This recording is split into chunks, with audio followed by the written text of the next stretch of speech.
Time காலையில 5 மணி ஆகுது. Australia போலாமா? வாங்க. இங்க நியூசிலாண்டில குட் ஃப்ரைடே, ஈஸ்டர்னால எங்களுக்கு தொடர்ந்து ஒரு 4 நாள் லீவ் கிடைக்குதுங்க. அண்ட் அடுத்த வாரமும் பார்த்தீங்கன்னா, ஒரு பப்ளிக் ஹாலிடே எங்களுக்கு வருது. அதனால ஒரு 3 நாள் லீவ் கிடைக்குது. சரி அதனால ஒரு சின்ன ட்ரிப் போலான்னு சொல்லிட்டு தான் ஆஸ்திரேலியாவுக்கு வந்து கிளம்பியிருக்கோம். நாங்க இன்னைக்கு ஜெட்ஸ்டார்ன்னு ஒரு லோ கோஸ்ட் ஏர்லைன் மூலியமா தான் ஃப்ளை பண்றோம். ஸோ கிரைஸ்ட்சர்ச் வந்து மெல்பர்னுக்கு டைரக்ட் ஃப்ளைட் அது. Total travel time 3 hours 15 minutes. இதுல வந்து சாப்பாடெல்லாம் இன்க்ளூட் கிடையாது. நம்ம வெளியிலேருந்து இந்த மாதிரி எடுத்துட்டு போய்க்கலாம். அப்படி இல்லைனா உள்ளேயே நம்ம காசு கொடுத்து வாங்கிக்கலாம்.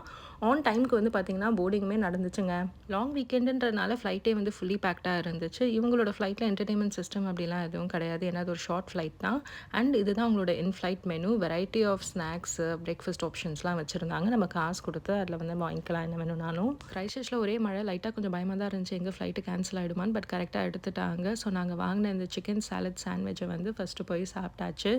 சாப்பிட்டுட்டு ஒரு குட்டி தூக்கமும் போட்டாச்சுங்க. ஸோ நாங்க 3 பேருமே கொஞ்சம் தூங்கி எந்திரிச்சிட்டோம். ஏன்னா காலையில ஏர்லியா வந்து எந்திரிச்சாச்சுல. ஸோ எந்திரிச்சக்கப்புறம் பார்த்தீங்கன்னா, மெல்பர்னும் நாங்க வந்து சேர்ந்தாச்சு. மெல்பர்ன்ல வந்து பார்த்தீங்கன்னா, வெதர் அவ்ளோ ப்ளசன்ட்டா அவ்ளோ சூப்பரா இருந்துச்சு. நல்ல வெயிலு. ஆஸ் யூசுவல் நம்ம பேக்கெல்லாம் கலெக்ட் பண்ணிட்டு, இமிகிரேஷன் கஸ்டம்ஸ்லாம் முடிச்சுட்டு வெளியில வந்துட்டு தம்பியையும் பார்த்தாச்சுங்க. ரொம்ப ஹேப்பியா இருந்துச்சு. தம்பியும் சிஸ்டர் இன் லாவும் பார்க்குறதுக்கு.